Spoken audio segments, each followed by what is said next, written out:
What they are doing with amendments, what they're doing with the Patriotic Bill is what we call rule by law.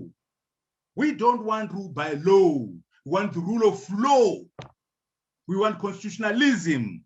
What they are going for is constitutionality, being in accordance to the law, a undemocratic law, an evil law, an immoral law. That's what they want to do. Our law says we do the following: rule by law, change the law to serve your purposes, change the law to protect a rigged election. We want in Zimbabwe the rule of law. We want in Zimbabwe constitutionalism, not just basic constitutionality. Let's understand the framework.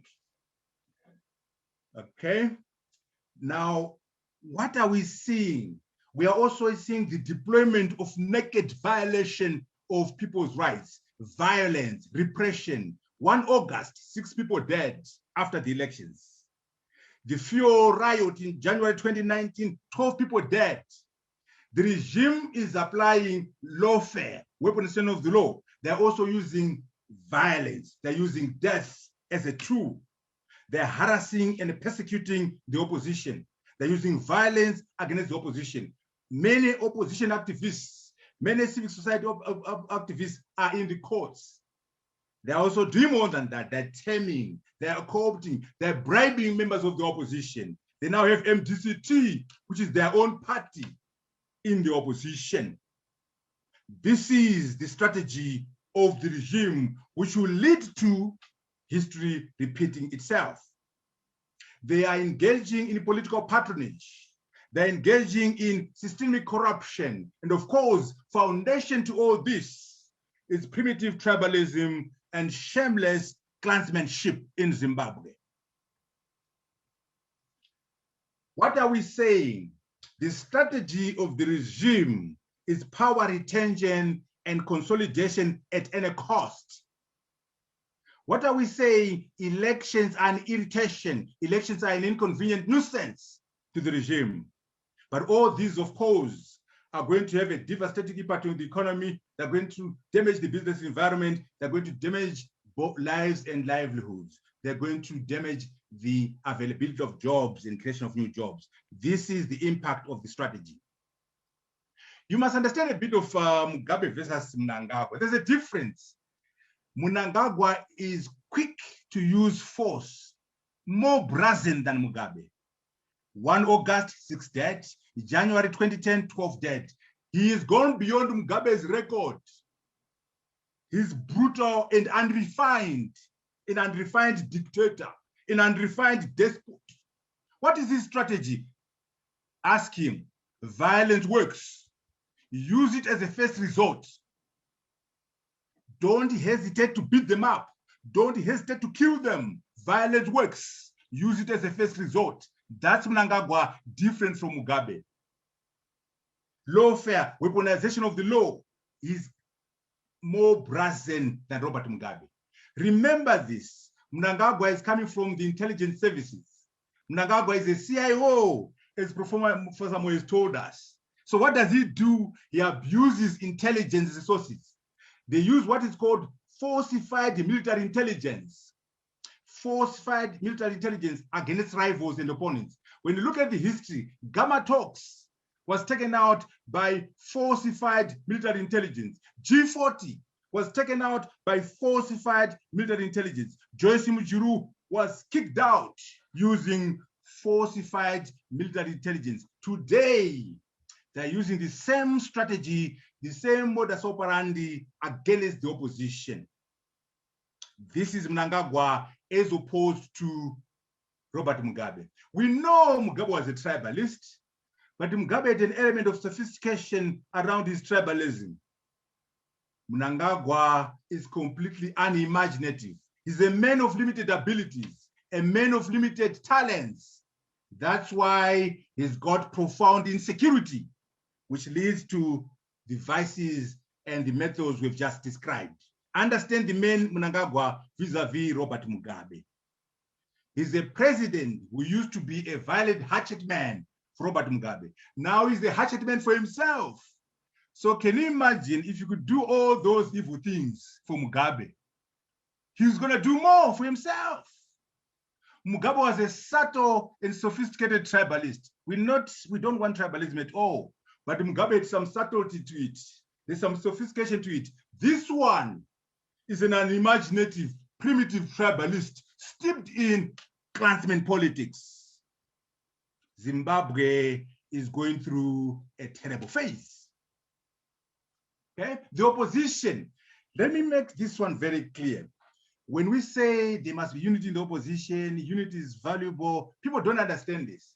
Of course, there's the issue of adding votes. Once you divide, you are dividing the votes. So come together so you can build up your votes. But that is the lesser value of unity. The most important part of unity is its mobilizing effect. Oh, the opposition is now united with one candidate. They're going to win. Change is coming.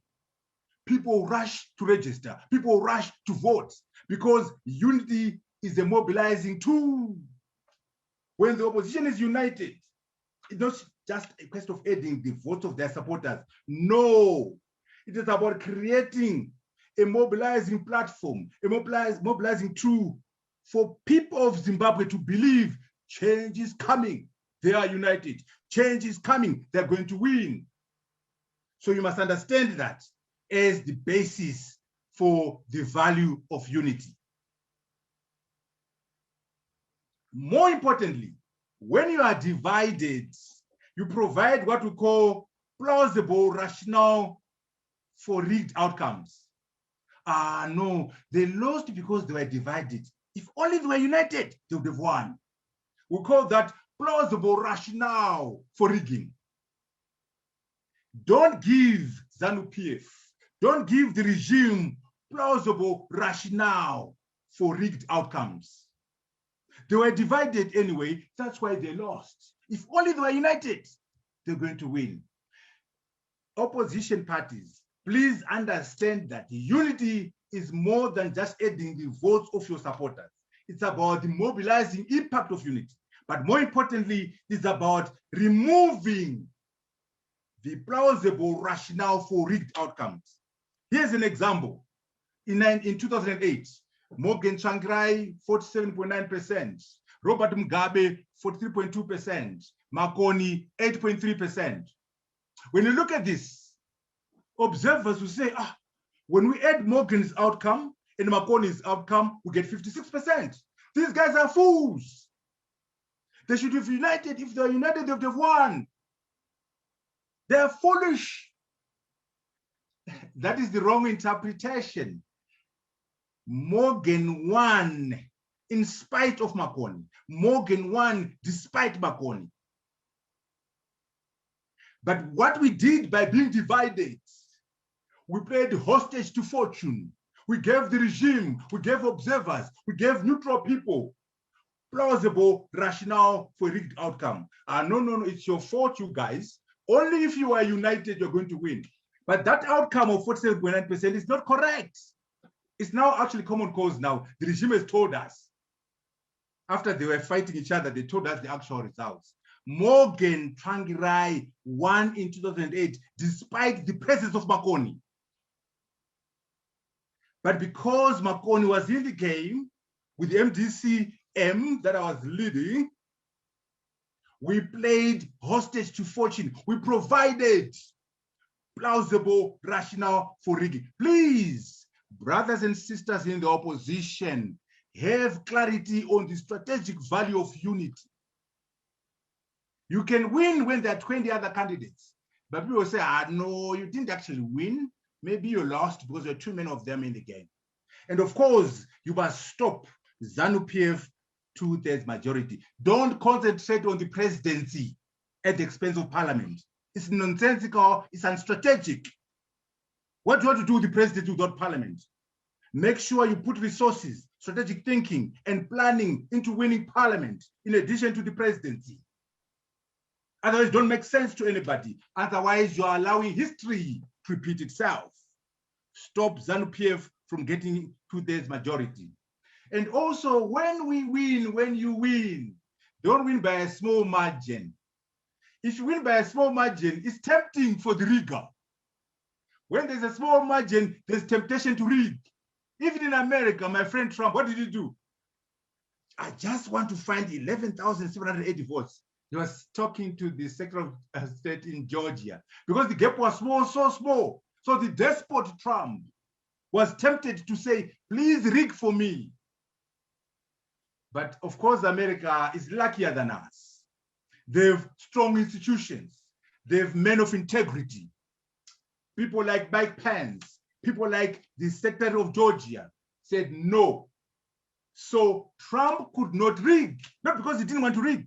It was very tempting to rig because the votes were close. America was served by strong institutions. America was served by men and women of high integrity. Where are our strong institutions? Where are our men and women of integrity? So please, the opposition, don't win by a small margin. It is tempting for the regime to rig. It is easy to rig a small margin. More importantly, you provide plausible rationale for a rigged outcome. Can you imagine if you were to win by 80% of the votes? Mnangagwa gets 20% of the votes. The opposition candidate gets 80%. Even you, if you were the rigger, you're going to have a nightmare. How do you rig from 20 to 80? But if it is close, 52% versus 47, you can play around with the numbers very easily. Let us make it very difficult for the rigger to do his business by winning by a large margin. Opposition candidate must get 80% of the votes. It will be much difficult to rig. The regime strategy is very simple. They want to avoid a runoff and they want a big gap so they can cheapen the legal challenges. They want to do that so they can have plausible rationale for rigged outcomes. We must understand what we mean by unity. Okay? By the way, the regime also learns from elections. In 2008, they gave Morgan 47.9%. They gave Mugabe 43.2%. Obviously, after 6 weeks of holding the results in Mugabe's pocket, they then declare Robert Mugabe has 43.2%. Changirai has got 40%. How dare you say that? Obviously, those numbers are not correct. And of course, then they have to go through a runoff and all that, and then they're forced to, the inclusive government.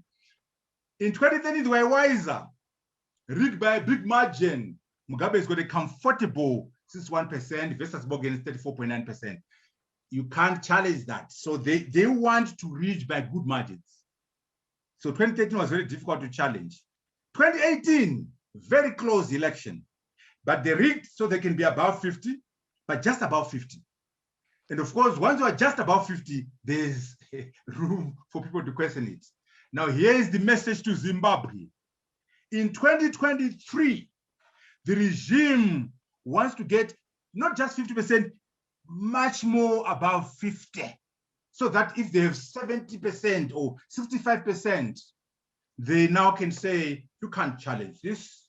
We won comfortably. Because that victory there in 2018 of just about 50 was quite dodgy.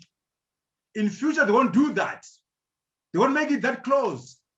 ZEG will make it much harder. They're going to give themselves 59% so that it is difficult to challenge. Also, they're going to garner and try to get their 2/3 majority in parliament. The regime is also learning from its own rigging. Understand that. And they are going to be waiting for you. What are we saying? Please, my colleagues in the MDC Alliance, you are the opposition. Forget MDCT, forget Monzora. You are the opposition. Don't be arrogant, don't be insecure. Build a massive alliance, build unity in the opposition. Talk to Kosana Moyo and this small little party. Get him off the ballot box. Talk to Maduku and this small little party. Get him off the ballot box. Talk to Noah Manyika and this small little party. Get him off the ballot box. Talk to Jacob Garivume. What I'm saying is, don't be arrogant and say these guys are small.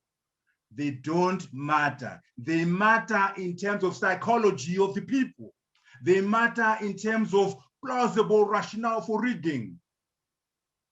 Don't be insecure towards Kosana because his resume is very big. Talk to Kosana. Don't be insecure to other people. But more importantly, don't be arrogant. Douglas Monzora, that one is tricky. Talk to him, but that one is a creation of ZANU-PF. So whether you succeed or not, I don't know. But give him the benefit of the doubt and talk to him. But I'm very skeptical because he's a creation of the regime. Why would he participate in the destruction of the regime? Message. Please understand the strategic value of unity. It's not about adding the votes of your supporters. It's about the psychology of the country. It's about the mobilizing impact of unity. It's about removing the plausible rationale for rigging. So MDC Alliance, you are the opposition. We respect you. Talk to everybody. Don't be arrogant. Don't be insecure. Good luck with Douglas Monzora, but talk to him. Now, the securocratic government is embarked on a very terrible strategy of destroying the opposition, in particular MDC Alliance. They've created their own party, the MDCT, which is both inept and intellectually bankrupt. They also have no social base. Unfortunately, the fight between MDCA and MDCT can only be settled by a national election. We will see whether MDCT can keep those ill-gotten MPs. It has to be settled through an election or by elections, but the national election will be the answer to this.